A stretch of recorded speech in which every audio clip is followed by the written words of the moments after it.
Airi shiteru. Baba. Happy Easter! Happy Easter Sunday! Now, sorry for not being able to stream at the time that I said I would today. I forgot that. That it was Easter. I forgot. So, I was like, yeah, stream in the afternoon, and then my mom was like, our family comes by at 1, and I was like, oh no. Oh no. Dema, ID has gained an amount of chocolate and candy that will potentially last me for eons to come. Yeah, empires will fall, nations will crumble. I will still have chocolate. Ne? Hi. Today is the only reason I'm able to make it. Well, yokata. Lucky you, you're able to make it then. It's kind of difficult to talk because Airi bit her tongue. I bit my tongue.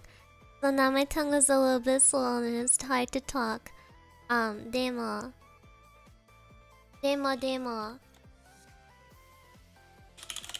Airi is gonna be doing a tiny little relaxed stream of me ranking D&D 5e Bard subclass now. Hi. What I'm hearing is you have enough chocolate to share with the Viridevils. No. It's mine. Anyway. I know. I did eat lots of stuff today. My family, we were grilling. So I ate bratwurst and lots of salad. Now. And I bit my tongue. Wow. I know something funny happened too. My aunt brought her dog, and her dog is like a tiny little creature, and it does not catch treats. If you throw treats at it, it will hit it in the face. Meanwhile, my dog, he catches treats very well. He will open a mouth as wide as a continent and all the food will fall inside. And then he will shut it.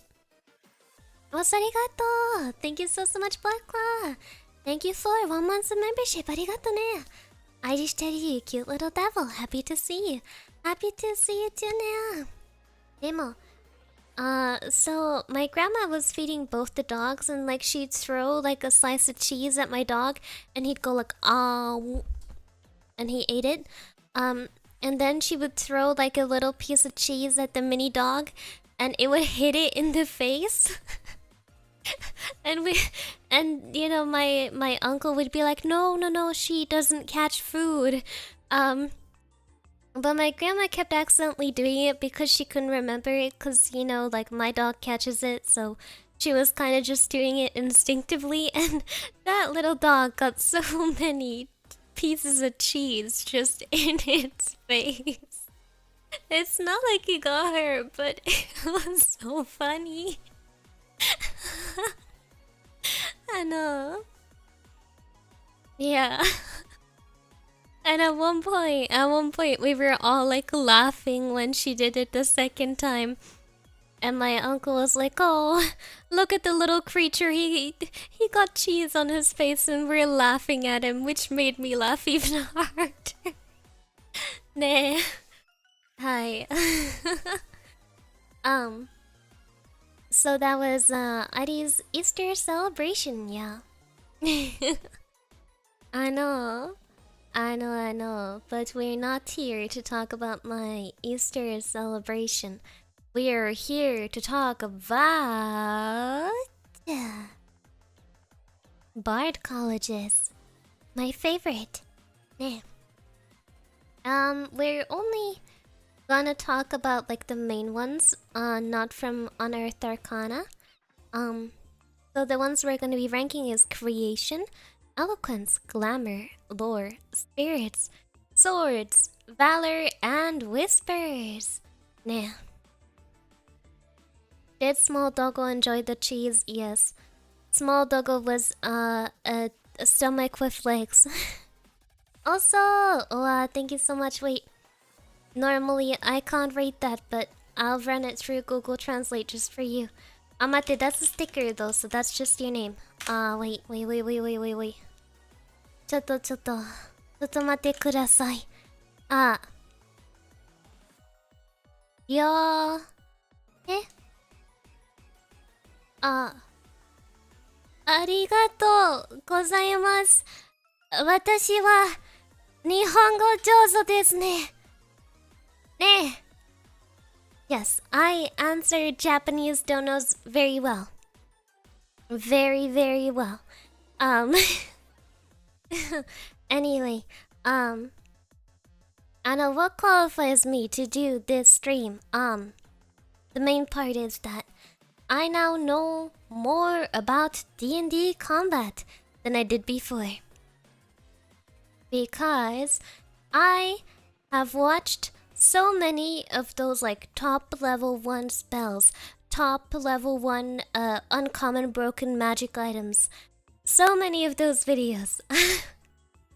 I am an absolute pro now. I feel like the last time that I did this stream, I was not too good at it, nah. I was not that good at combat. I was like, combat, the boring part of the game. Nah. Airi has finally learned of the bonus action. I knew what a bonus action was. I've just improved my skills to like also dodge action and hide action. Also, arigato! Thank you so much, Skittles! Popping by quickly for an important message. Airi is cute. Thank you so much. Yeah. Chill. Ne. But yeah, I know about the other combat actions now. Item interaction, yeah. I know. So, I'm still thinking of the way I'm gonna do it. But I think I will just go through like what I think is the pro and cons for one thing. If like the first college I discussed goes on this list, spot number 1, and then when I come to the next one, I decide whether it's better or worse, and move the list accordingly. Dodge action doesn't work on taxes.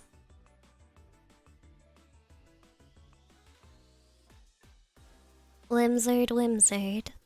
Onegashimasu. I think that requires the bad joke text. Tax. Arigato! Thank you so much, Navi Magnet! Airi is now a Bard Battle Pro. I am, in fact, a Bard Battle Deluxe Pro. Nah, not the normal Pro, Deluxe Pro.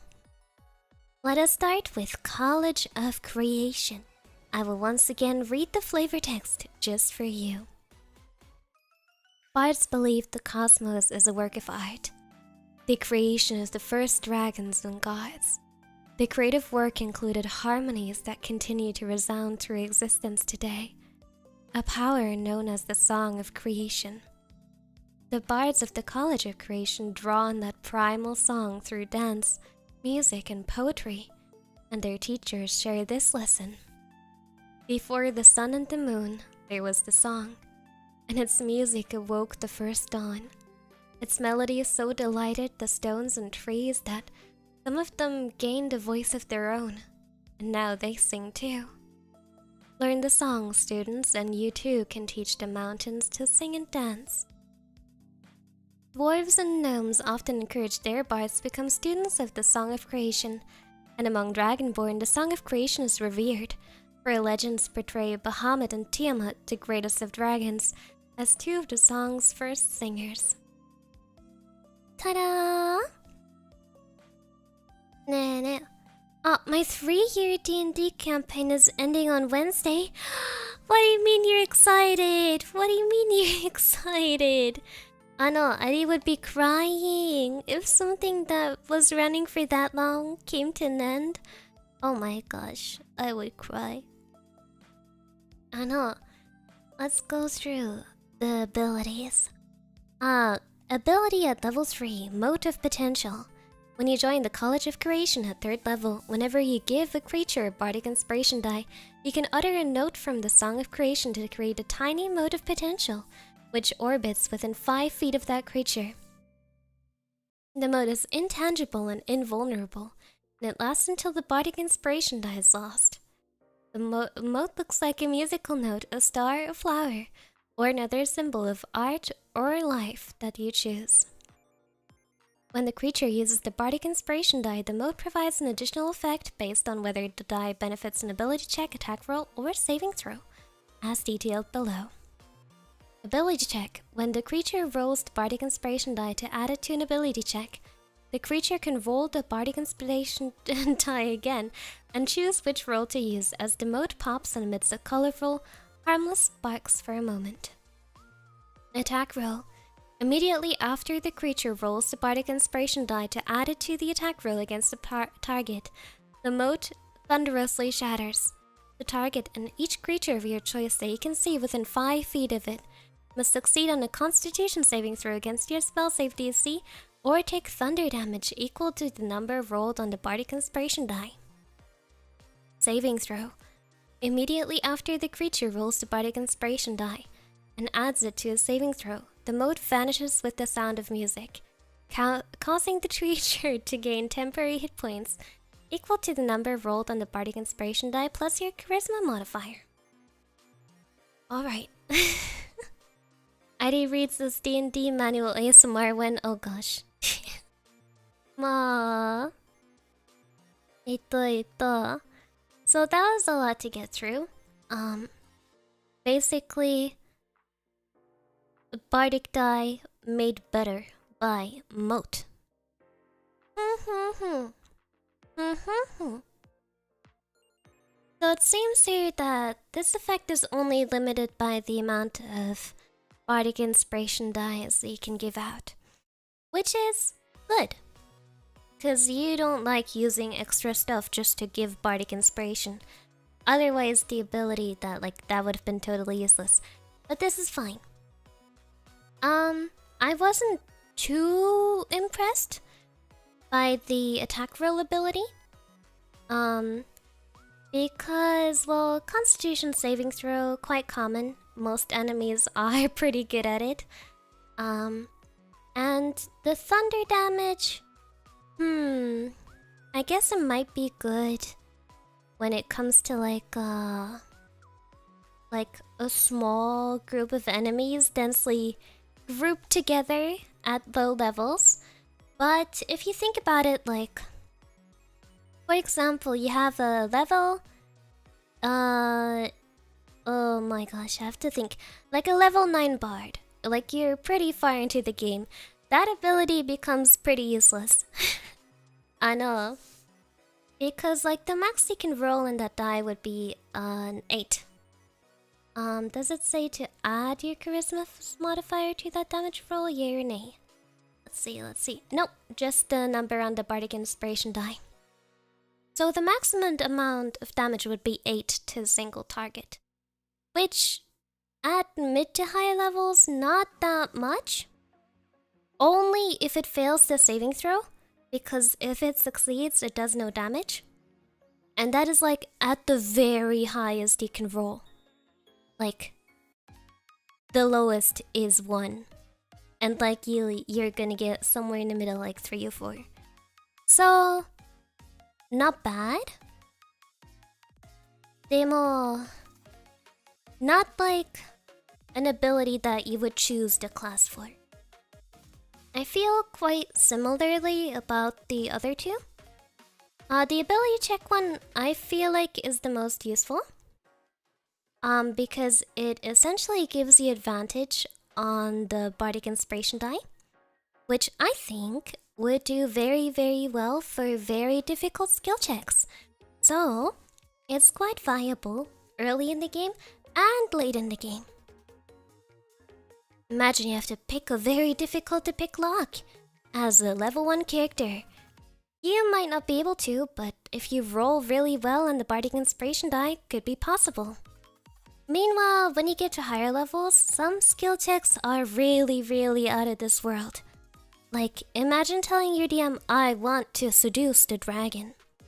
And the DM will say, sure, you can try, but you would have to roll, let's say a 35 DC, or else he will burn you to crispies.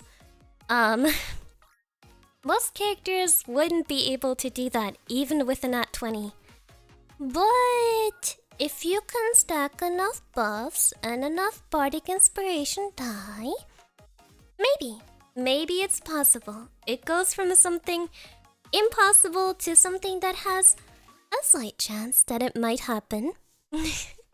Also, welcome T-Bird, thank you so much for coming by. Now, so that I think is my favorite part of that ability. The saving throw, I feel about it quite similarly to the attack roll. Because like, it's your bardic inspiration die plus your charisma modifier. So your charisma modifier is a max 5. So let's say at a high level bard, it would be 5 plus like a maximum of 8. Even then, that would still be kinda 13 hit points, which at lower levels, incredibly good. At level 1 or 2, that very good. At level 4, 5, not quite as good, especially if you roll low.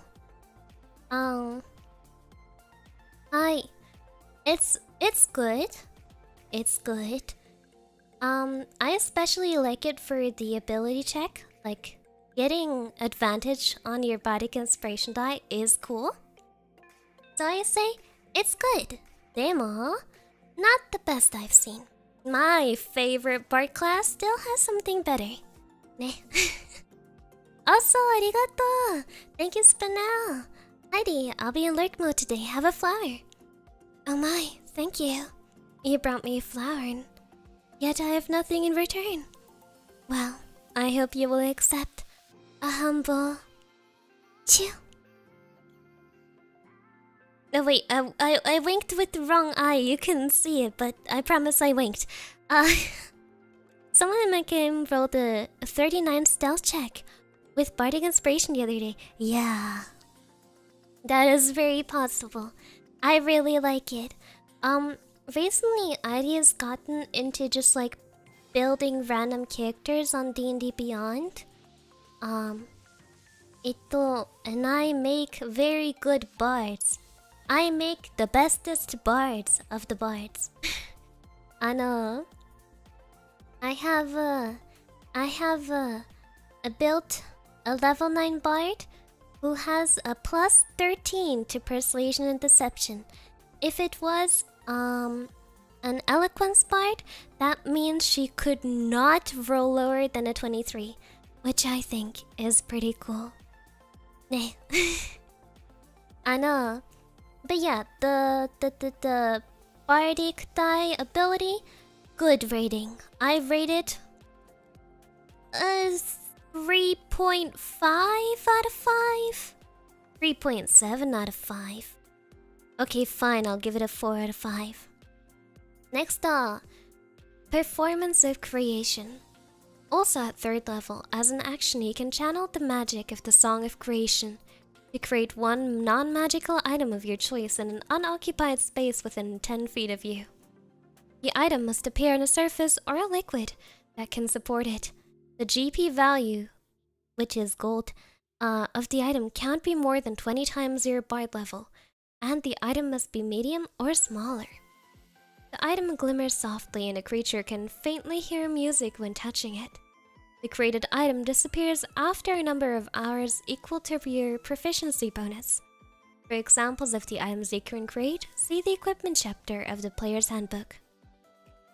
Once you create an item with this feature, you can't do so again until you finish a long rest, unless you expend a spell slot of 2nd level or higher to use this feature again. You can have only one item created by this feature at a time. If you use this action or already have an item from this feature, the first one immediately vanishes. The size of the item you can create with this feature increases by 1 size category when you reach level 6 and 14th level, which it can be huge. Yeah. Now, I'm quite unsure about this ability.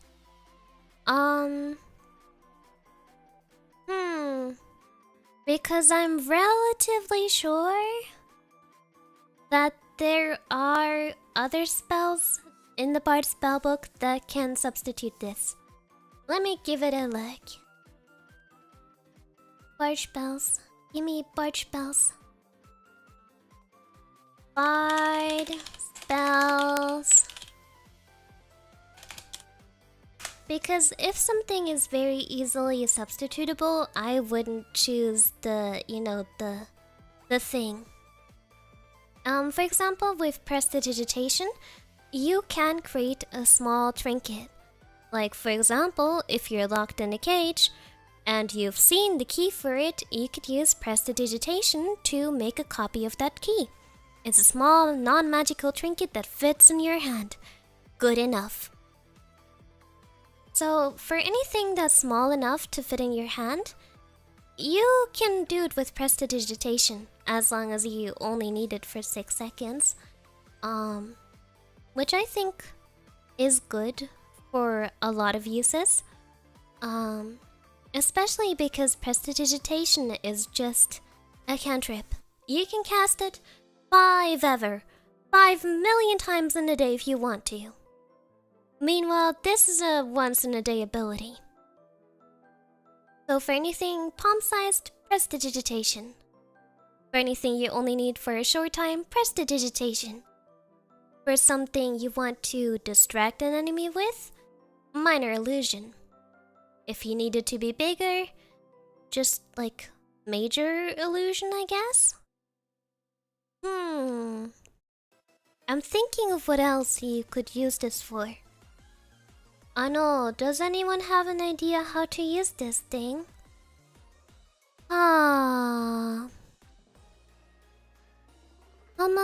Humma.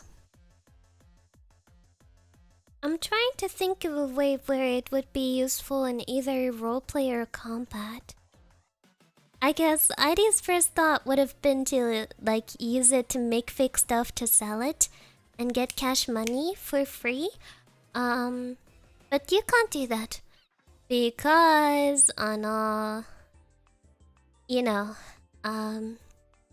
the thing is, like, it doesn't appear like a real item. It glows and it does music. So it's not like, oh, hey, sir, wanna buy my diamond? What do you mean it's a suspicious diamond? Oh, you mean 'cause it glows and plays music? Don't worry about it. It's just a French diamond. That's what they do, I promise. That wouldn't work. Create materials with a monetary value for spells. Oh no, let's calculate. What does calculate? How useful this is. Cause most spell materials you can replace it with casting focus, but something like a diamond worth 500 gold or a diamond worth 1000 gold, I don't think you can replace that with a casting focus. So that might be a way to use it, but very situational. Let's calculate if that's actually possible. GP value can't be more than 20 times your bard level. So at first level, you could only have it be 20 gold. Meanwhile, at 20th level, it would be 400 gold, which is 20 times 20. So even if you take it by that, you can't get a diamond worth 500 gold points or, 1000, which is like the major ones that I know for spells, right? Because it's like Revivify, diamond worth 500 gold, but you couldn't reach that with the spell even if you were level, level 20. So I don't think that's the use of the spell. And you could situationally use it in combat. I don't know, maybe you make a huge heckin' grate right in front of the enemy and they can't get through to you. But I feel like there are other spells and items that can do that. Right, like for example, if you want to block the door with something, you could use the second level spell Enlarge Reduce. Just take a rock and make it into a boulder. Greater Restoration, Raise the Dead require 100 gold. Oh, 맞아요. Raise the Dead requires 100 gold? Really?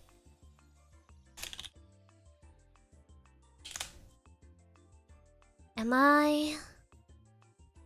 Well, I've never played to such high level before, so I'm a bit more unfamiliar with, like, such high level spells. Oh no, it says here, Raise the Dead requires a diamond worth at least 500 gold. Yeah. So Raise the Dead also needs a diamond worth 500 gold, which means this spell can't really be used for that. Yeah. No, Airi was right! Airi was right! 大丈夫かな? So I can't really think of any use that, like, you know, it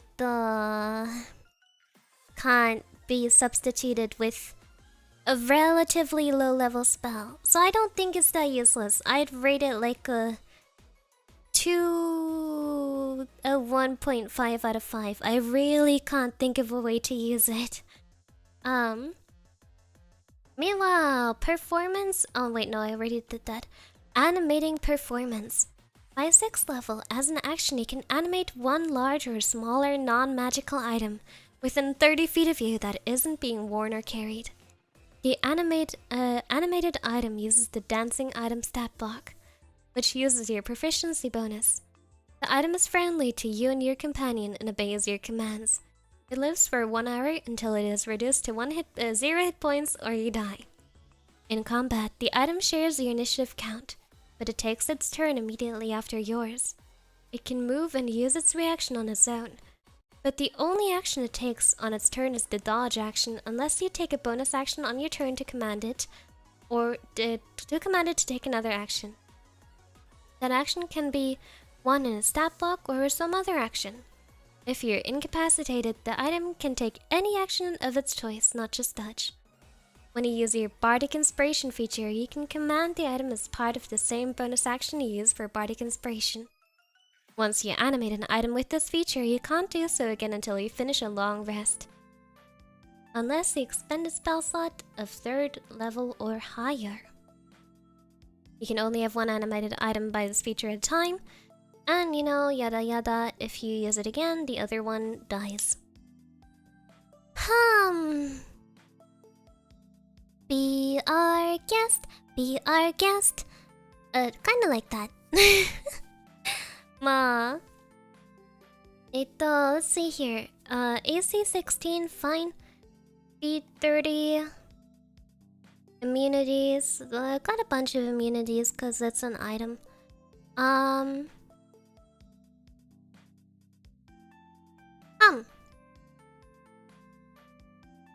1d10 plus proficiency bonus force damage.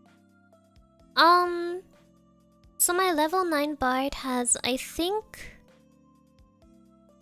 7 as their proficiency bonus, I think? Yeah. Should be.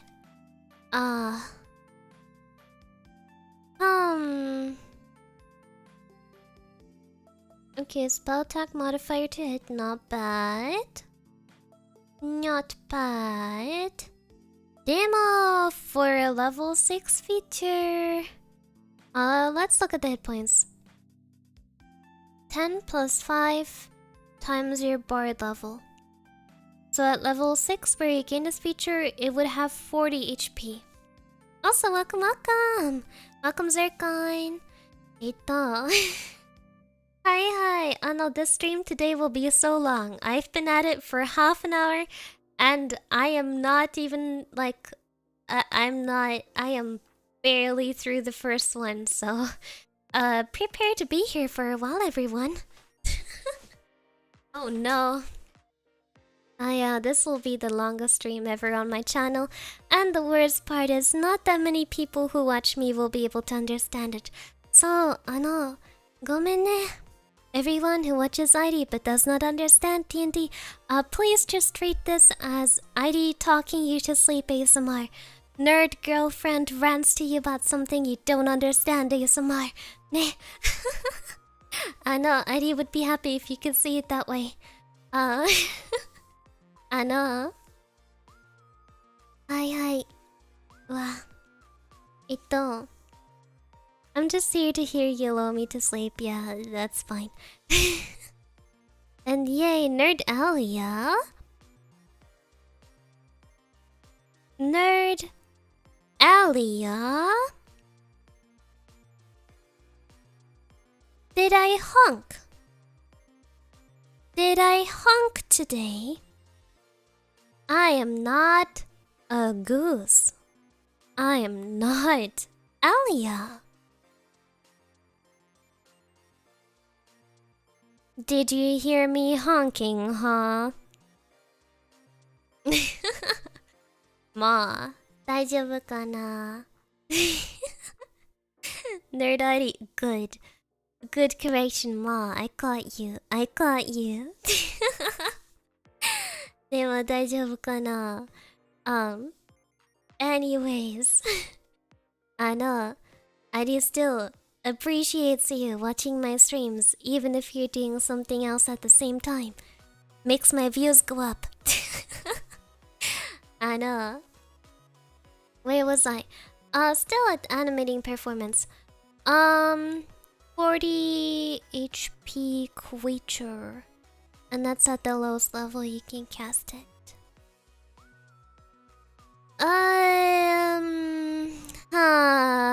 I'm not sure about this.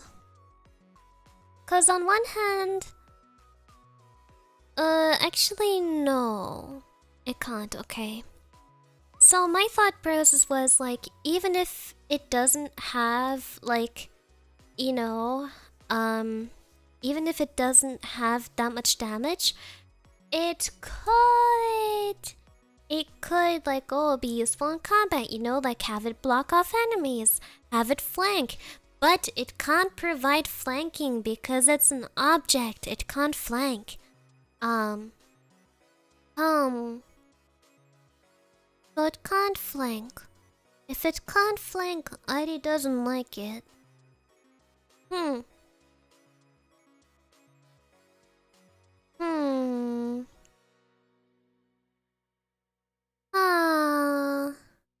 A slightly better spiritual weapon that can be killed / CC'd comes 3 levels later and requires more expensive resources. Yeah... I don't know, can it grapple something? Can you grapple? Can you grapple? I mean, like, if you animate a rock, how is the rock gonna grapple? It no has arms. Rock no have arms. Ma. So I'm not too sure how DM would rule that. It could tackle, maybe. Also the fact that you have to use your bonus action to command it. Cause, like, for Bard, you have quite a few spells that are good to use with your bonus action.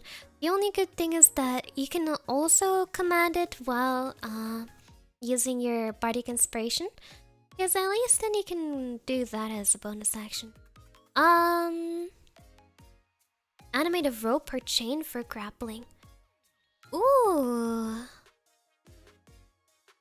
Not bad, not bad. I see the merit.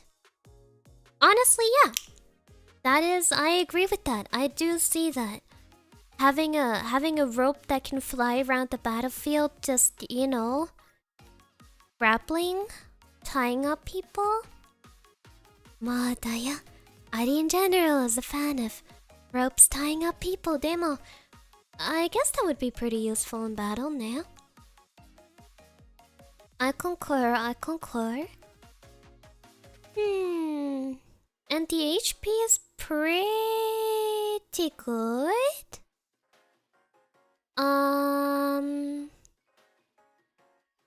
The only thing that bothers me a bit is that it's the 6th level ability. Which... not too sure. And you have to use your bonus action. And you can only do it once per day.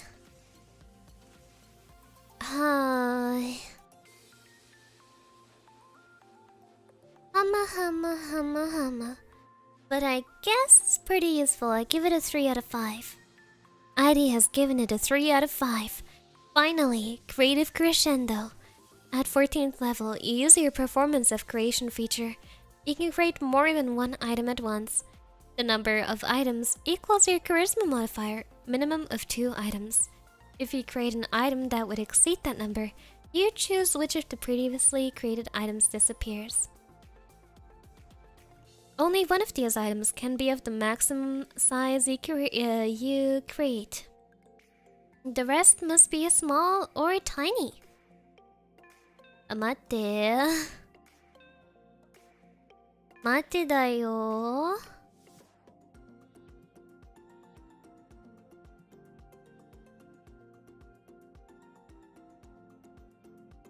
Is it just me, or is that a horrible 14th level ability?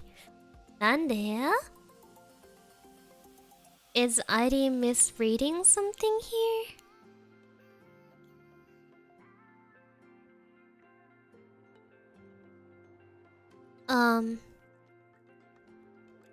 Cause like the Performance of Creation was just, you know, you make non-magical item that is like at 13th level, that would be 13 times 20. Airi is bad at math. Watch this. 260 gold. So you can just make 5 items worth 260 gold. If your charisma modifier is 5. And only one of them can be huge, the others have to be tinier. I don't really see the merit for this at 14th level at all. Like, wait. Matete. At 14th level, the highest spell level you have access to is 7th level. Let's have a look at some 7th level spells. Dream of the Blue Veil, Etherealness, Force Cage, Marriage Archon, Mordekaisen's Magnificent Mansion, Mordekaisen's Sword, Prismatic Spray, Project Image, Regenerate, Resurrection, Symbol, and Teleport.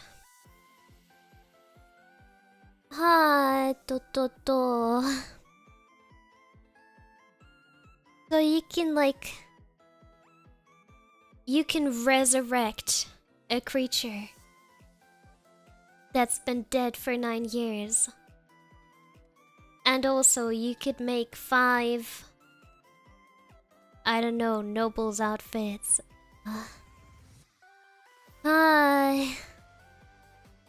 Like those are...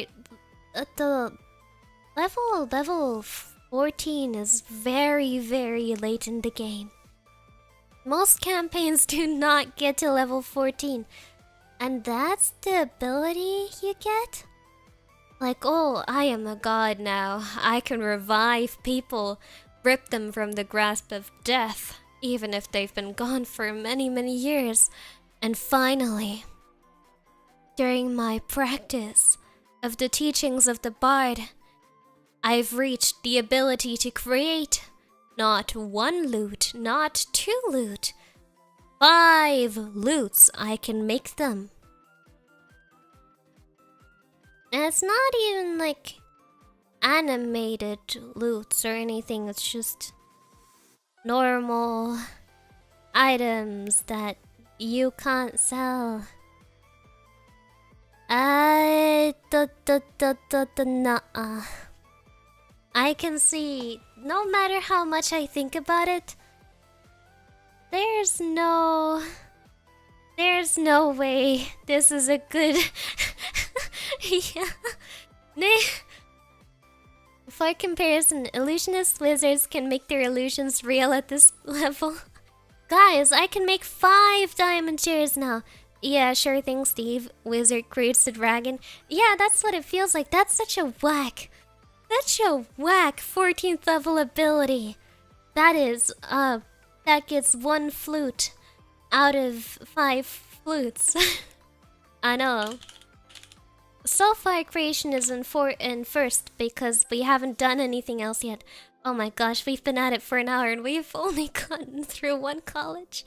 Let me also write down what I've rated each ability so that later I can, get back to it. The first ability was a 4 out of 5. Animating, performance of creation, I rated it, 2 out of 5. The next one was a 3 out of 5. And the final one, really ridiculous. 1 out of 5. Ta-da, ma. I really need some more space. I know, my chatting screen is not meant for this. Good progress, nah. At this rate, wait, how many subclasses, how many colleges are there? 1, 2, 3, 4, 5, 6, 7, 8. Guys! If we keep going at this pace, we will be done by 7 a.m. next morning. Yeah. Could you make guns or bombs, maybe? Well, not in the usual D&D setting, but you could argue that you could make it like... Then again, most of the damaging items, like, I'm thinking of like an acid vial or a fire vial or something like that, but most of those are magics, which you wouldn't be able to create with the spell. So I guess in a modern setting you could make like bombs or rifles because those would not be considered magic items. But in D&D, most of the damaging items that you can make, those are magic items. So you can make those. 8-hour stream nah. I'll try to be a little bit faster. Next College of Eloquence. I like it. Adherents of the College of Eloquence master the art of oratory. Persuasion is regarded as a high art, and a well-reasoned, well-spoken argument often proves more powerful than objective truth. These bards wield a blend of logic and theatrical wordplay, winning over skeptics and detractors with logical arguments and plucking at heartstrings to appeal to the emotions of entire audiences. Level 3 features Silver Tongue. Starting at 3rd level, you're a master of saying the right thing at the right time. When you make a charisma persuasion or charisma deception check, you can treat a d20 roll of 9 or lower as a 10. Now, this is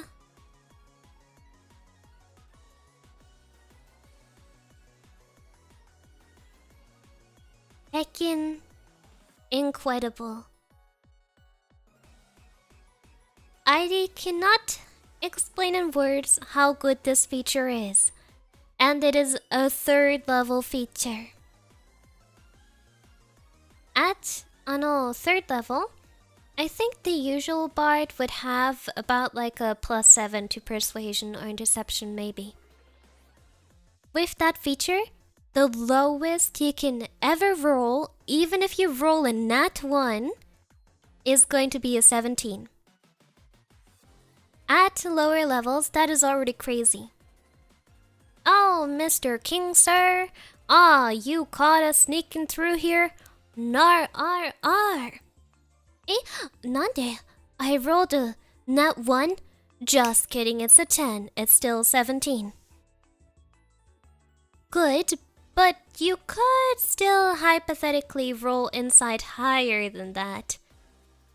However, when you get to higher level, I don't think anyone could insight you anymore.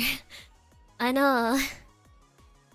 Like, if you think about it, like, my current Bard character sheet that I have on D&D Beyond has a plus 13 to persuasion at 9th level, which is not optimized. It could be higher. So that means with this class feature, that could not be lower than a 23. Even if I roll a nat 1 on deception, that's a 23. Oh, me with the knife standing over the body of the king? Well, sir, you would not believe it. A goat came in here and ate the king and put the knife in my hand? Must have been a polymorph wizard. Oh, you want me to roll deception at disadvantage for that awful cover story? Oh, I guess that will be pretty. Just kidding. It's a 23 no matter what I roll. No matter what I roll, 23 or higher. He's believing the goat story, okay? Now! Well, your DM would hate you for that, therefore I endorse it. I know. This gets 5 flutes out of 5 flutes. Expertise the same level you get this feature is goated. You just doubled the original bonus and now you can't count lower than 10. It is very, very, very cool. Now. Wow. Cause you know the thing is, like, most classes, no matter what you do, a bad roll can still mess you up. Like you have, I don't know, a master fighter who's been climbing trees his entire life. And then you roll nat 1 and suddenly you can't get off the ground, which is kinda stupid. But now, nothing will ever go wrong for you again. Nay. I like it. The goat kicked the knife into my hand. Yes. I swear, Mr. Gartzer, that's how it happened. 5 flutes out of 5 flutes. Next unsettling words. Also, at 3rd level, you can spin words laced with magic that unsettle a creature and cause it to doubt itself. As a bonus action, you can expend one of your bardic inspiration and choose one creature you see within 60 feet of you. Roll the bardic inspiration die. The creature must subtract the number rolled from the next saving throw it makes before the start of your next turn. Now, hear me out on this one. Hear me out on this one.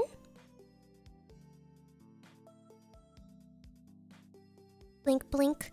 I know. This is a better feature than you may think. A much, much better feature than you may think. Because it goes so well. So well with how Bard is meant to be played. Bards, when it comes to spells, they have really good support. Utility. Not as much healing. Clerics are better for that, or maybe even druids. But the best thing that they have is all their charm spells. So many so good charm spells. Suggestion: you can just tell an enemy to take a hike.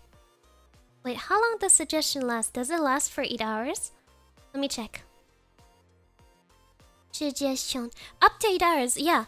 In the middle of a boss fight, if you hit your suggestion, you could tell the boss to go take a hike for 8 hours, enough time for your party to long rest. You can take an enemy out of the fight entirely. and do so much more. With spells like Suggestion, Charm Person, literally anything else that is in the Bard spellbook. Things like Polymorph. Polymorph! Oh, the big bad dragon wants to dragon breath us? That's fun. But what if... Bah! He was a goat. He was a goat, and we put him in our bag of holding. And he can't get out, and he will suffocate in there. That was your boss with 1000 HP? Gone.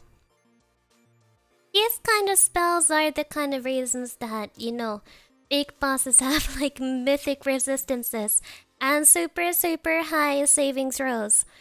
But the thing is, if you have a spell that you really want to hit, but the boss or whichever enemy you're fighting just has too many bonuses to their saving throw, just give them a minus. Just use cutting words and minus D to your saving throw. And suddenly hitting that spell becomes a lot more possible. For example, and you can also combo that very well with other bard spells. Like for example, imagine, sir, cutting words, -8 on your next saving throw. Oh, what's that? You rolled a nat 20 on that saving throw? Oh, that's so good for you, silvery barbs. You're not getting out of this alive. Nah. I know, my friend turned a vampire lord into a sheep the other day. I couldn't stop laughing. Wow, that sounds fine. That's exactly what polymorph should be used for. Wow, it's so funny. Wow. Mr. Evil Knight, you seem to be very hungry. Now would be a good time for that lunch break, good sir. Just, take 8 hours to find a really good restaurant, spend a really good time, take a nice little walk after, and, you can come back after 8 hours. I promise we'll still be here waiting with a long rest and held actions and trap set. Nah. This is less ranking by subclasses and more how to break the game and make your DM want to murder you, TED Talk. Well, we are ranking it based on viabilities. Nah. Hi. So this is very viable. I will rank this 5 out of 5 flutes because it is literally the only way you get like high level enemies to fail their saving throws in some cases. And it works out super well with other bard class features or class spells, like for example, Silvery Barbs. Silvery Barbs is so broken that a few people, like some people actually ban it from their game. Next on, Unfailing Inspiration. Your inspiring words are so persuasive that others feel driven to succeed. When a creature adds one of your bardic inspiration dice to an ability check, attack, roll, or saving throw, and the roll fails, the creature can keep the bardic inspiration die. Pretty straightforward. I would say it's decent. Not as good as a lot of other 6th level features are. I guess it's good for conserving your bardic inspiration dice, but I will give it a 2 out of 5. It is nothing special. It does not amaze me in the slightest bit. 6th level feature number 2. Universal Speech. Also at 6th level, you have gained the ability to make your speech intelligible to any creature. As an action, choose one or more creatures within 60 feet of you, up to a number equal to your charisma modifier. The chosen creatures can magically understand you, regardless of the language you speak. Once you use this feature, you can't use it again until you finish a long rest, unless you expend a spell slot to use it again. And it just says spell slot, which means you can also use a first level spell slot. Now hear me out again. This is a very good feature. This is a very good feature. I would rate it like a 4 or a 5. Because as a bard, a lot of your spells rely on speech. And a lot of your riz too. Like, you know, you can't go, "Hey there, would you like to, you know, abandon your guard post and go for a fun little dinner with me?" if the guard doesn't speak your language. You can't cast suggestion on the big magic toad you're fighting because toad can't speak your language. But if you cast this, "Hello there, Mr. Toad. Please go take a hike. Respectfully throw yourself off a cliff." Also, that might be up to DM, but I feel like when it comes to vicious mockery, like, how are they gonna be insulted if they can't even understand the insult? So many bard abilities and spells rely on the enemy being able to understand you, which is very difficult because D&D has a lot of languages. So I actually really like this feature. And the fact that you can, like, raise it with any level spell slot. Really good. Really good, I'll give it a 4 out of 5. It's not like game breaking, but it is really, really good and viable. And finally, Infectious Inspiration. At 14th level, when you successfully inspire someone, the power of your eloquence can now spread to someone else. When a creature within 60 feet of you adds your bardic inspiration dice check to its ability check, attack roll, or saving throw, and the roll succeeds, you can use your reaction to encourage a different creature that can hear you within 60 feet of you, giving it a bardic inspiration die without expending any of your bardic inspiration uses. You can use this reaction a number of times equal to your charisma modifier, and you regain all expended uses when you finish a long rest.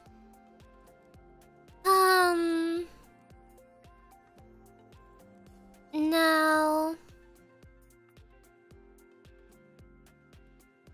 this is, I'm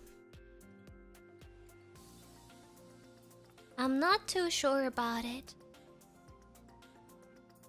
Because what it essentially does is, if everything goes perfectly, it gives you 5 extra bardic inspiration.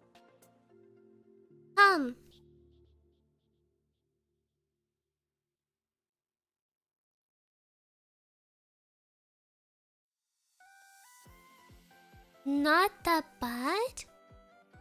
But that's only if everything goes well. If everything goes according to plan.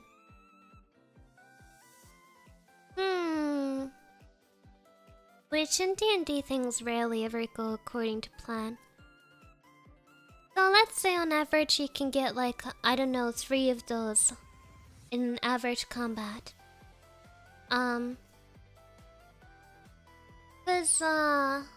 Wait. It would stack with unfailing inspiration. Oh. I guess as long as your allies are within 60 feet of you.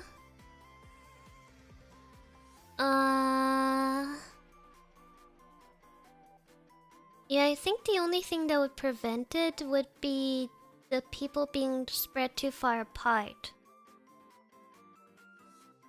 And that's only if you use it for other people. Like, not if you use like cutting words, for example.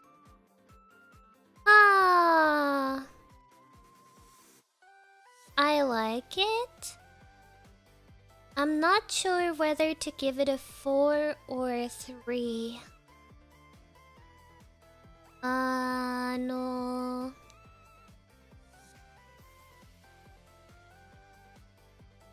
I think it's, I'll give it a 3. I'm a decisive little devil. Yeah, Decisive. Ta-da! Eloquence with a 5 out of 5. 5 out of 5. Then Unfailing Inspiration, which I think was a 2 out of 5.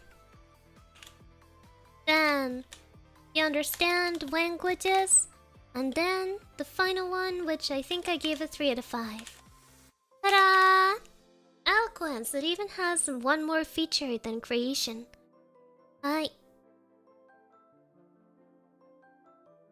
Ta-da! 3 perfect scores and 5 features in total. Not bad at all. Not bad at all. I think this would maybe stay place 1 for quite a while. I know. I will try not to be biased with the next one because it's my favorite class. It's my favorite subclass. College of Glamour. Airi really likes College of Glamour, but I will try to be unbiased this time now. Allow me. The College of Glamour is the home to bards who mastered their craft in the vibrant realm of the Feywild, or under the tutelage of someone who dwelt there. Tutored by satyrs, Eldrin, and other Fey, these bards learn to use their magic to delight and captivate others. The bards of this college are regarded with a mixture of awe and fear. Their performances are stuff of legend. These bards are so eloquent that a speech or song that one of them performs can cause captors to release the bard unharmed, and can lull a furious dragon into complacency. The same magic that allows him to quell beasts can also bend minds. Villainous bards of this college can leech off a community for weeks, abusing their magic to turn their host into thralls. Heroic bards of this college instead use this power to gladden the downtrodden and undermine oppressors. I really like this college. I really like it. Glamorous, thank you, I am. I know, the first feature, Mantle of Inspiration. When you join the College of Glamour at 3rd level, you gain the ability to weave a song of fame magic that imbues your allies with vigor and speed. As a bonus action, you can expend one of your bardic inspiration to grant yourself a wondrous appearance. When you do so, choose a number of creatures you can see who can see you within 60 feet of you, up to a number equal to your charisma modifier. Each of them gains 5 temporary hit points, which by the way scales with level. When a creature gains these temporary hit points, it can immediately use its reaction to move up to its speed without provoking opportunity attacks. The number of temporary hit points increases when you reach certain levels in this class, raising it to 8 at 5th level, 11 at 10th level, and 14 at 15th level. Airi really likes this feature. I really like this feature. I know. It might not be the perfect 5 out of 5 game breaking, but it is so useful during combat. It is basically you hand out free dash action to 5 people at once. And they can move like up to a speed which is basically a dash, but for free. And they can do it like immediately while you're taking your turn. It's so good. Good for closing distances if you're chasing someone. Good for, locating in the middle of a fight. You want to suddenly be flanking. If you're fighting multiple enemies, this is broken. Because imagine, like you're engaging one person. Never mind, I want to engage someone else. You walk away, no opportunity attack, because if you move with this ability, no opportunity attack, and just go move over to someone else. If someone's losing a fight and really, really needs to get out of there, just get out of there. You can dash now. No opportunity attack. It's so good. I really like it. I know. The only thing is that I feel like the temporary hit points, they're not that much. Like, they're nothing crazy. Nothing at all. So I think that's the only thing that keeps it from being a 5 out of 5. Like, if the temp hit points were higher, I could see it, but they're pretty low. So I think this is a 4 out of 5 loots. Next up, enthralling performance at level 3. Starting at 3rd level, you can change your performance with seductive, fey magic. I don't know why they had to specify seductive, but they did. If you perform for at least 1 minute, you can attempt to inspire wonder in your audience by singing, reciting a poem, or dancing. At the end of the performance, choose a number of humanoids within 60 feet of you who watched and listened to all of it, up to a number equal to your charisma modifier. Each target must succeed on a wisdom saving throw against your spell save DC or be charmed by you. While charmed in this way, the target idolizes you. It speaks glowingly of you to anyone who speaks to it, and it hinders anyone who opposes you, avoiding violence unless it was already inclined to fight on your behalf. This effect ends on the target after 1 hour if it takes damage if you attack it, or if it witnesses you attacking or damaging any of its allies. If a target succeeds on the saving throw, the target has no hint that you tried to charm it. Once you use this feature, you can't use it again until you finish a short or a long rest. Now hear me out.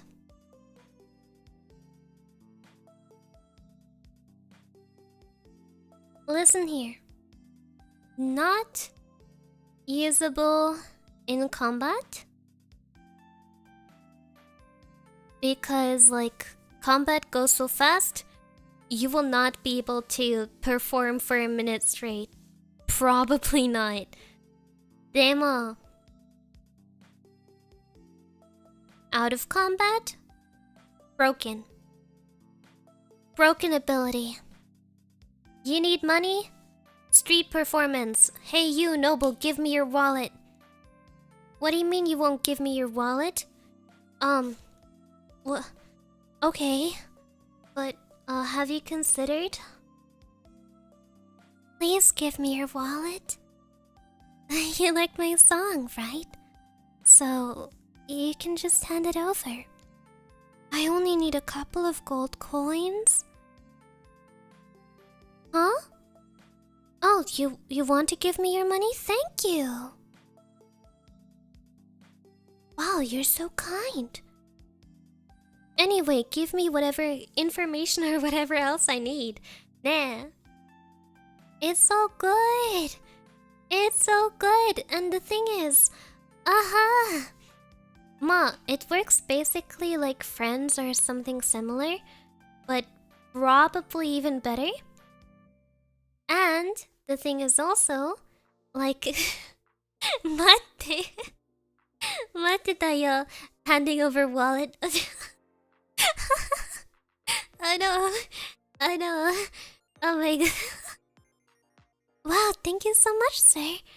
I'm really, really glad that you enjoyed my performance.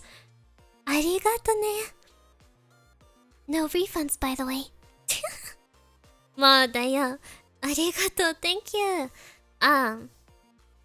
But the thing is, with spells like Friends, if you cast Friends, the target becomes hostile to you after. If you cast something else, most other charm spells, if they succeed a saving throw, they know.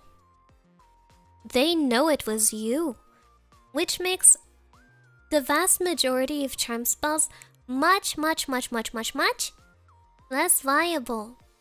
Because, you know, like, oh, I want to charm the king, so he gives me cash money. Oh, shucks, the king succeeded a saving throw. What do you mean I'm going to prison? What do you mean I'm going to prison for casting magic on the king?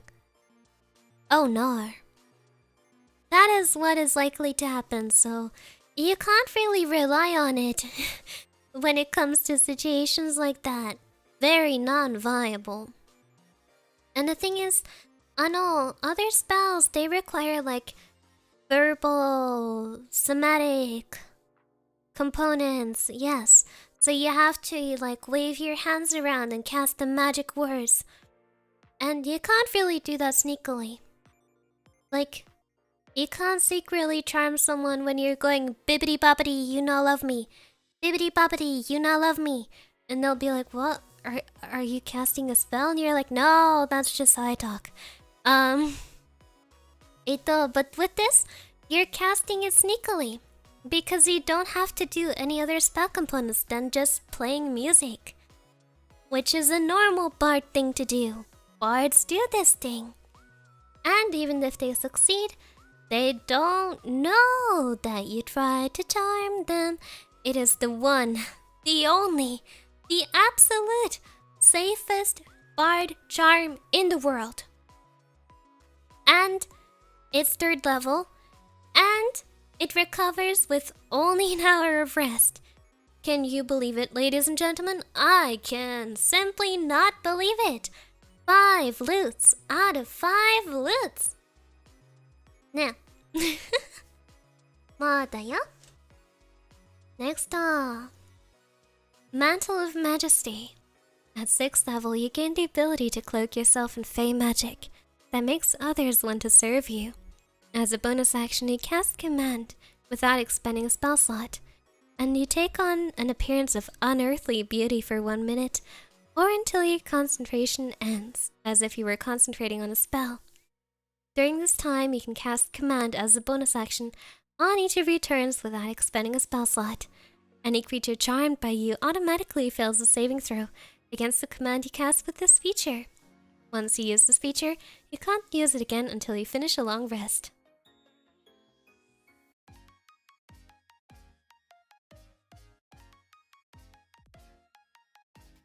I'm not sure about this one.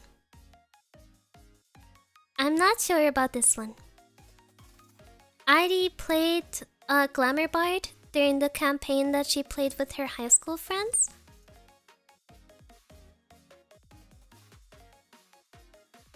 The only times I used this feature was for roleplay flavor. Which I guess is a thing. But,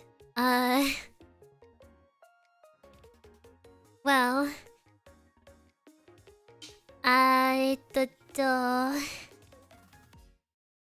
you see, the thing is, my DM at the time got really sick and tired of me playing a bard that was very strong. I know. I had such high persuasion that the DM did not throw humanoid enemies at me anymore. So all we fought was like monsters and like rats and dragons and stuff. And I was like, I can't really use command on those, they don't understand me. I wasn't min-maxing, I was just a good bard. Who used their stuff creatively. It's not my fault. I'm such a good bard. Yeah. I know. 待ってよ. I was hydrating. I talked way too much. I know. A try-hard bard? I'm not a try-hard, I'm just very good at it. You know, which part about Airi says she is not a perfect bard? Which part of me would ever give you that impression? I am the most bardiest bard to ever bard. And I have the most bardiest bar? The most bardiest bars of any bard. Anyway. So, you know, Airi was not allowed to speak to enemies anymore. I know, because they would always fail their checks against my suggestion. Um so this feature kind of became useless for me in combat. How I used it instead? Is I used it just to the extent that the flavor text allows.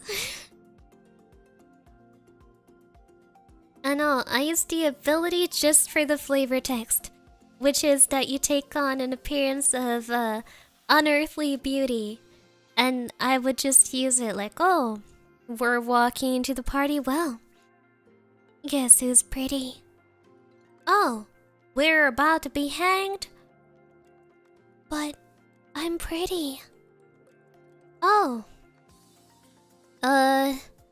Something else happened? I don't know. I'm pretty. You know? It, So, that was how I used it. Which I guess is not the intended way to use it at all, but for 1 minute, you can be the most beautiful thing on earth. Probably not at all the way to use it. If your DM still allows you to fight against enemies you can talk to, this ability is great. If not, well, this ability is useless except for the flavor text. The only other qualm I have with it is that, first of all, it takes your bonus action, which bonus action is pretty important for the part. And also it relies on concentration, which concentration is a constitutional saving throw, and bards are not usually that well built in regard to constitution. So you might lose this effect sooner rather than later. I will, however, still give it a 4 out of 5. Chang. Chang. Ma. Automatic idle button, yeah. It's like, you know, you're just a normal looking guy and suddenly you turn into Hoshino Ai. Yeah. 待って、キーの笑顔でラスメリア。リリテスの秘密ミステリアス。抜けてるとこさえ彼女のエリア。完璧で嘘つきな君は天才的なアイドル様。夜なに食べた日の方は遊びに行くならどこに行くのにも食べてない。それは内緒。何を聞かれてものらりくらり。そう淡々とだけどさんさんと味噌で見えない秘密は味噌の味。あれもないないないこれもないないない。そのタイプを相手をさ答えて。I use あと the feature it's called Mantle Majesty 見てAiri is an idol now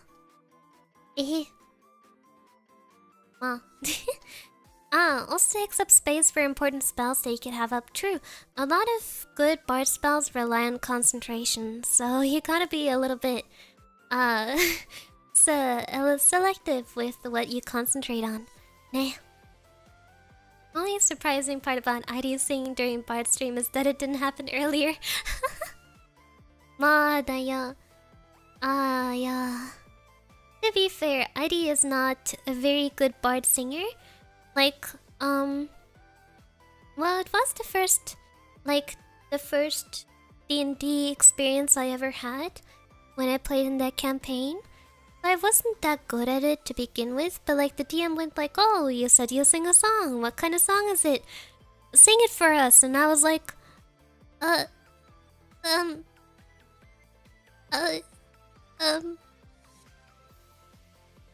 country roads take me home to the place.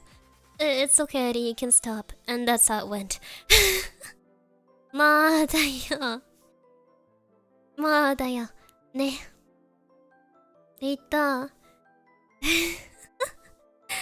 Very D&D universe. Yeah, I can't come up with anything. I am very bad. I did the middle-aged songs. I cannot sing them.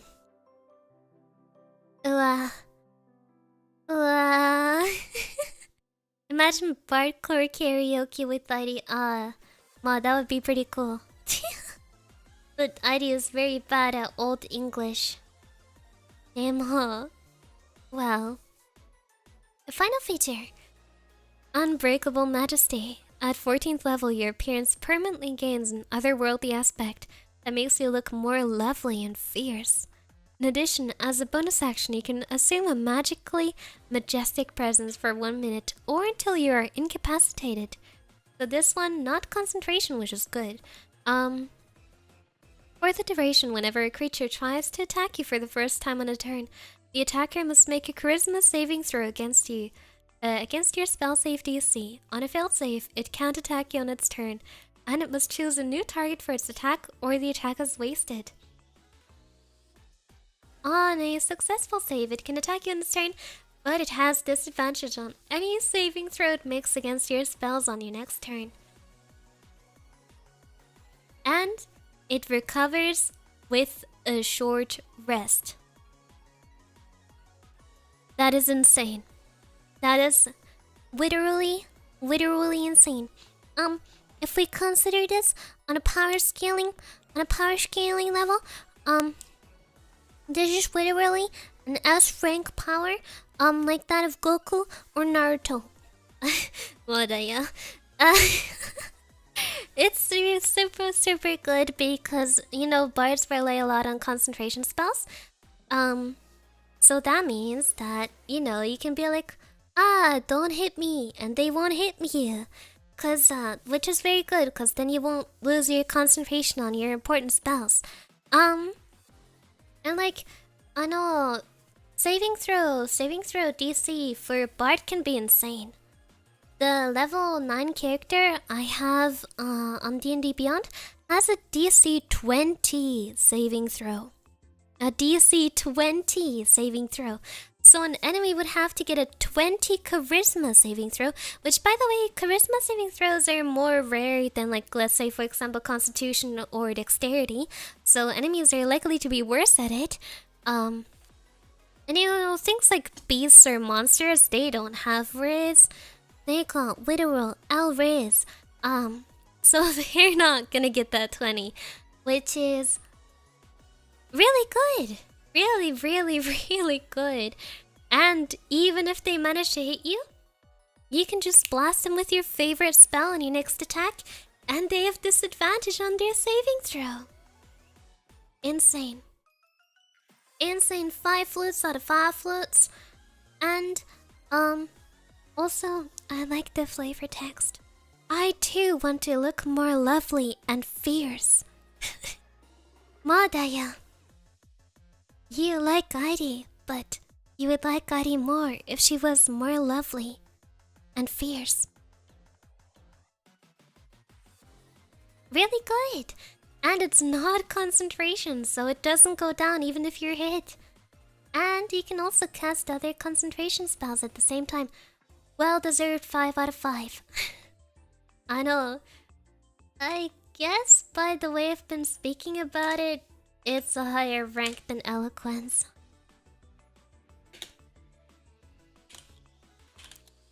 First ability, I gave it a 5 out of 5, nah? Did I? I guess I gave the mantle a 4 out of 5, yeah. 44? No, just a 4. The second one, 5 out of 5, my favorite feature. Then Mantle Majesty, I gave it a 4 out of 5. A 4 out of 5, and the final one is a 5 out of 5. Average, an unbeatable 4.5 out of 5. It's so good. It's so good. Airi really likes this college. Airi really likes it. And next, lore. Bards of the College of Lore know something about most things, collecting bits of knowledge from sources as diverse as scholarly tomes and peasant tales. Whether singing folk ballads in taverns or elaborate compositions in royal courts, these bards use their gifts to hold audience spellbound. When the applause dies down, the audience members might find themselves questioning everything they held to be true, from their faith in the priesthood of the local temple to their loyalty to the king. The loyalty of these bards lies in the pursuit of beauty and truth, not in fear to a monarch or following the tenets of a deity. A noble who keeps such a bard as a herald or advisor knows that the bard would rather be honest than politic. The college's members gather in libraries and sometimes in actual colleges, complete with classrooms and dormitories, to share their lore with one another. They also meet at festivals or affairs of state, where they can expose corruption, unravel lies, and poke fun at self-important figures of authority. Jajang. Nerds, yeah, they're nerds. They are nerds. Bonus proficiencies. When you join the College of Lore 3rd level, you gain proficiency with 3 skills of your choice. I guess that's good, but I would argue that the bard is already skill monkey enough. Like, you have at least half proficiency with everything. And even if you don't have full proficiency, you can still make sure that you probably won't miss your roll just by using like enhanced ability.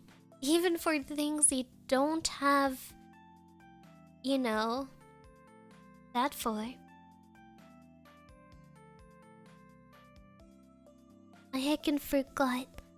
I heckin' forgot the word proficiency for a moment. So that is not a feature that I would choose this class for. I will give it a 2 out of 5. Cutting words. Oh, nice. Also cutting words. Also at 3rd level, you learn to use your wit to distract, confuse, or otherwise sap the confidence and competence of others. When a creature that you can see within 60 feet of you makes an attack roll, an ability check, or a damage roll, you can use your reaction to expend one of your uses of Bardic Inspiration, rolling a Bardic Inspiration die and subtracting the number from the creature's roll. You can choose this feature after the creature makes its roll, but before the DM determines whether the attack roll or ability check succeeds or fails. The creature is immune if it can't hear you, or if it's immune to being charmed. Now this one, you would think it's as good as the one from Eloquence, but I would say it's not. Because, it's not on saving throws. It's only... it's only on, attacks, ability, checks, and damage roll. Which you can remove a maximum of 8 from it. I guess that would be best to use it on the attack roll. It's good, but I don't like that you can't use on the saving throw. It doesn't. It no do that good. It's yeah, the main use I see is to stop characters from getting hit, but I like the ability with the saving throws more because it matches so well with the bard kit. Ah.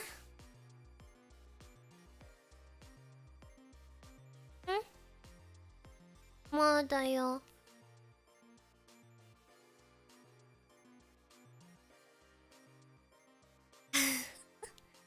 Being able to use it after the roll has been determined makes it incredible. The DM becomes happy. You basically counter the spell as every action. The DM is no longer happy. I guess.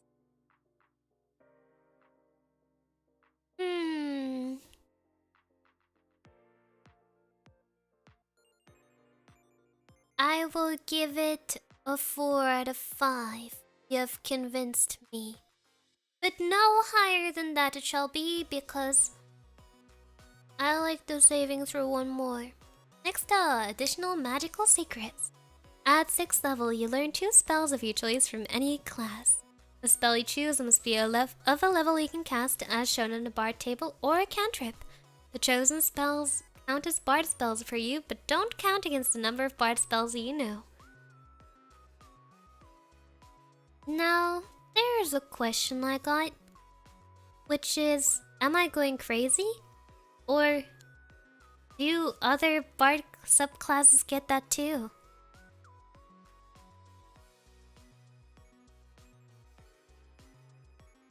Because I know I'm looking on my D&D Beyond tree right now, and my glamour bard would get this also at level 10.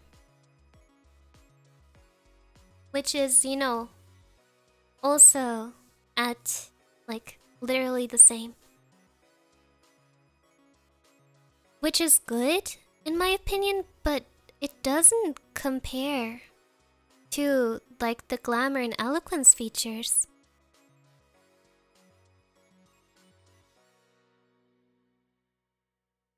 Cause it's good. It's like free mini multi-class. But also I'm not quite as fond of it as I am of the glamour and eloquence abilities.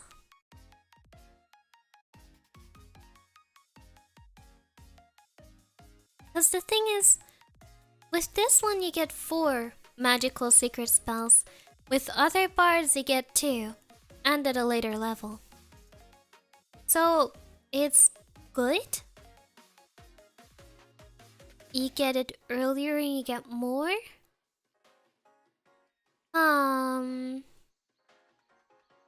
True. You can't use it to pick up like the best spells of the other magical classes. I like it, but it's not.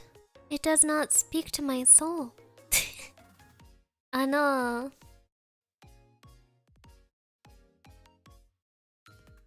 Airi is struggling. Have a bard with mirror image and haste, that's true. You can really use it to improve your build with the kind of spells that bards don't get access to.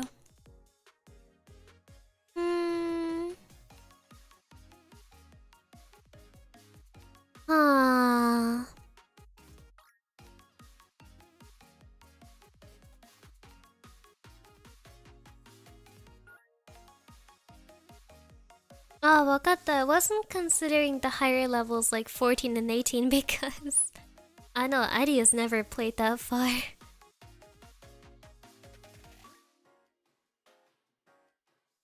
Like if you look at it higher levels, then the weaker it becomes because you just get like 8 instead of 6.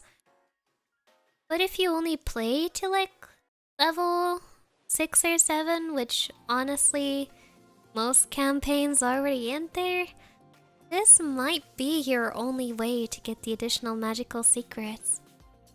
4 out of 5. Sure. 4 to 5 things. I will listen to the passionate lore bards in my audience. Nah. I know. Yeah, honestly, most games stop before level 10. Nah. Wow, it would be a miracle if a campaign makes it all the way to level 20. Unless you get like ridiculously high level start. Next up, Peerless Skill. Starting at 14th level, when you make an ability check, you can expend one of your Bardic Inspiration. Roll a Bardic Inspiration die and add the number to your rolled ability check. What?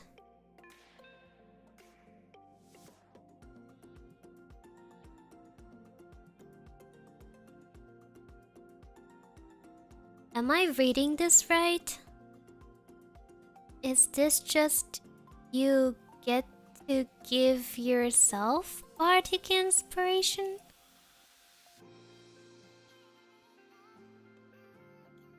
Is that the only thing this does? That's so whack. That's so whack. Nande?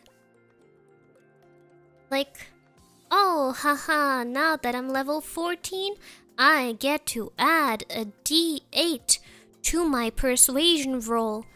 Meanwhile, other bard subclass that, you know, literally can't roll below a 10 and at this point rolls nothing lower than like a 20 or a 28. Ugh, that's whack. That's so whack. It still goes above creation, but like, once again, that ability is so whack. Lore. The first one was bonus proficiencies. I gave it a 2 out of 5. Then the next two were 4 out of 5s. And the last one was a real disappointment. Ta-da! It's not even flavored great. Basically, I'm supposed to imagine that if I fail to persuade someone, I pull out a guitar, rapidly strum some chords, and I look back and smile, suddenly it works? It is, like, nothing compared to the Eloquence, like, 3rd level ability, and you get this at level 14. That's ridiculous. That's ridiculous, Mom. Hi. Next, spirits. College of Spirits. Bards of the College of Spirits seek tales with inherent power, be they legends, histories, or fictions, and bring their subjects to life. Using occult trappings, these bards conjure spiritual embodiments of powerful forces to change the world once more. Such spirits are capricious, though, and what a bard summons isn't always entirely under their control. Level 3 ability, Guiding Whispers. At 3rd level, you can reach out to spirits to guide you and others. You learned a guidance cantrip, which doesn't count against the number of bard cantrips you know, and has a 60-foot range. Guidance? Good?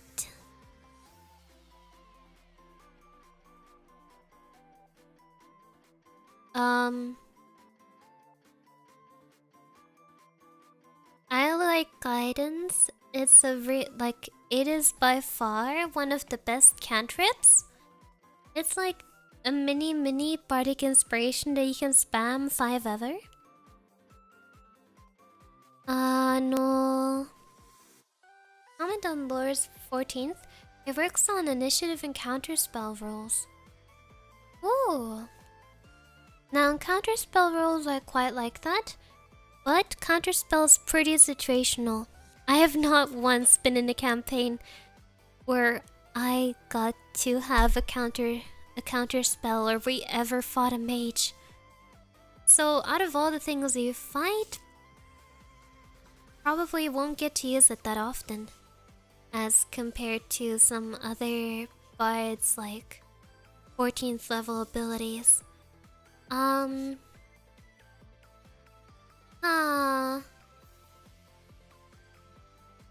No. I do like that the cantrip gets extra range, which makes it viable. Viable. Demo guidance is only on skill checks, right? I think guidance is only on skill checks. Sorry if you hear water bottle pop, I'm drinking. Guidance is only on skills. So it's an out of combat thing anyway.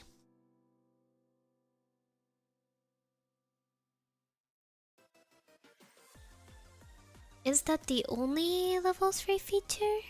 No, it's not.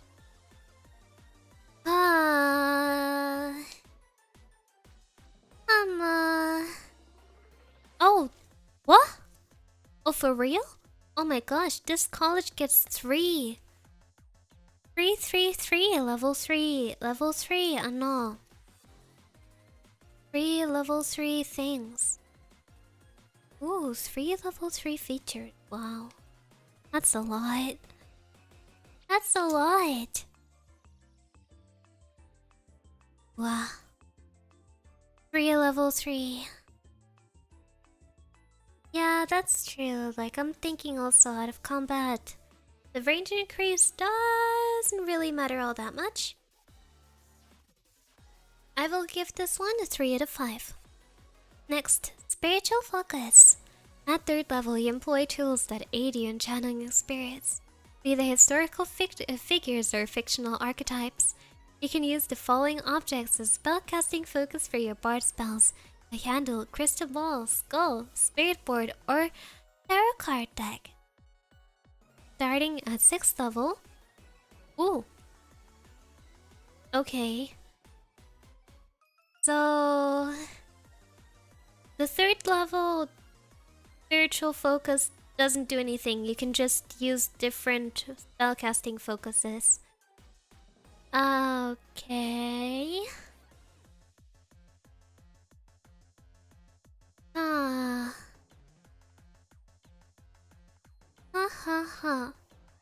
That's true. You would have to guidance before the fight starts, which in most cases I don't think you'd be able to get it off.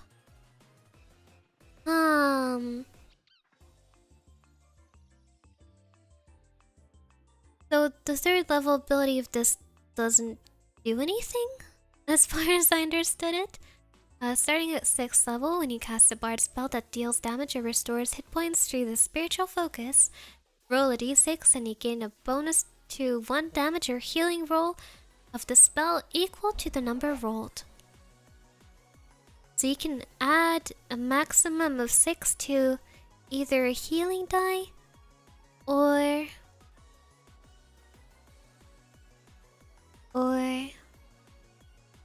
a damage die. At 6th level, I feel like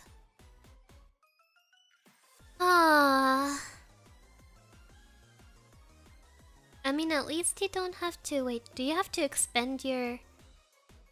Okay. Okay, you don't have to expend anything to use that. Not bad. Not bad. Makes your numbers more big. Me like. Ano. I like a 4 out of 5. Dang. I like that you don't have to expend anything for it. That's always good.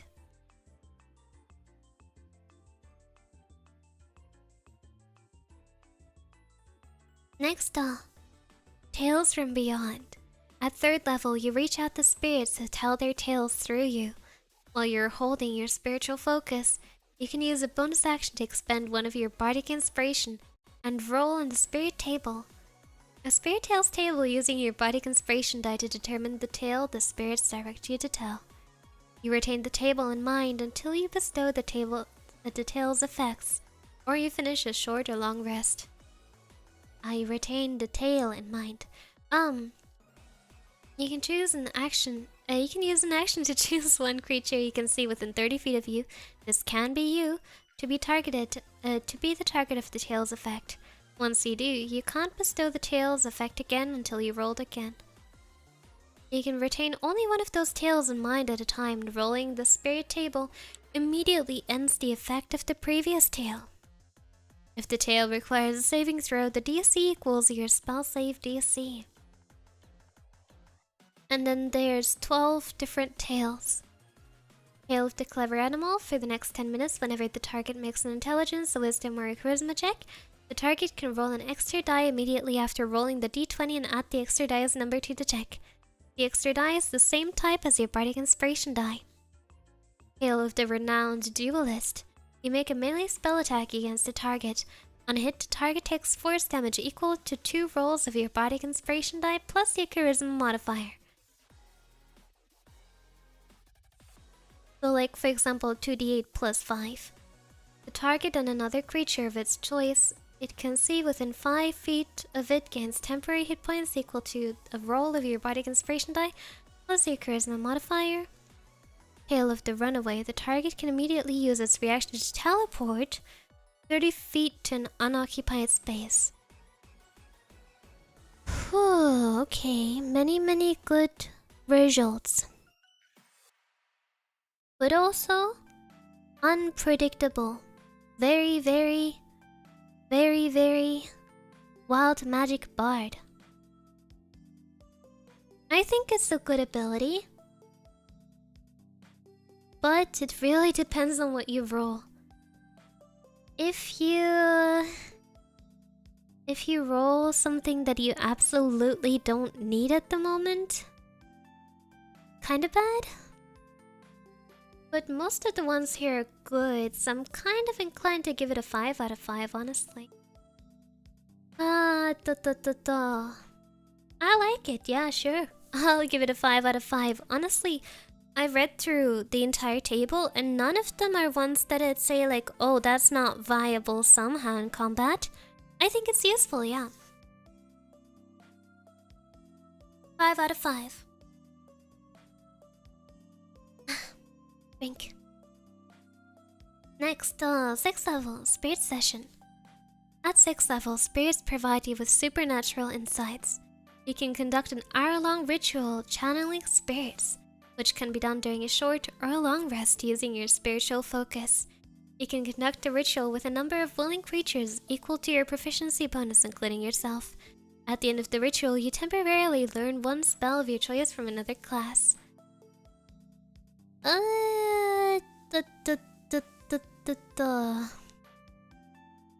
Must be of a level equal to the number of creatures that conducted the ritual or less. So at 6th level, you could gain access to a...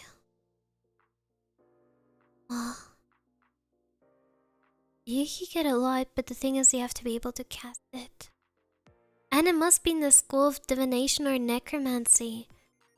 I don't like this feature.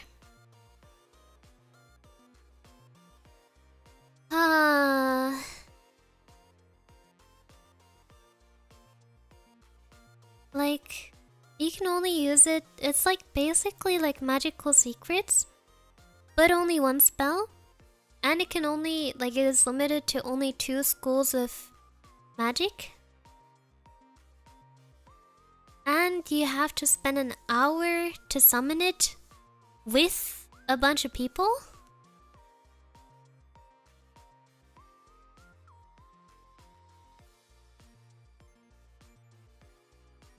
So it's basically magical secrets, but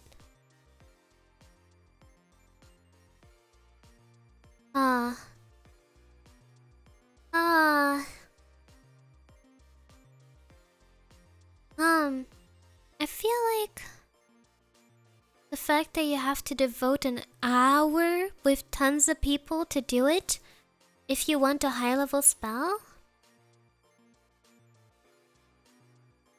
makes it less viable in my opinion.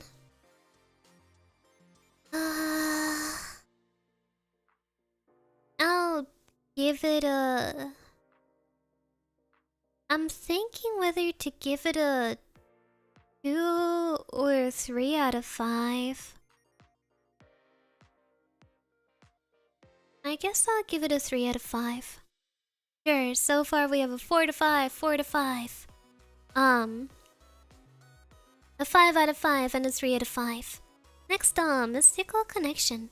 At 14th level, you now have the ability to nudge the spirits of tales from beyond towards certain tales. You can roll the tails die twice and choose which one of the effects.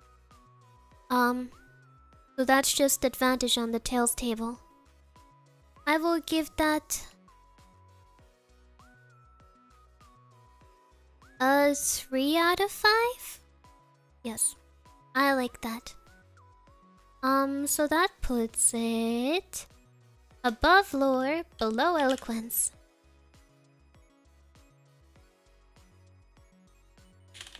spirits. Oh, wait, I spelled spirits wrong. Spirits.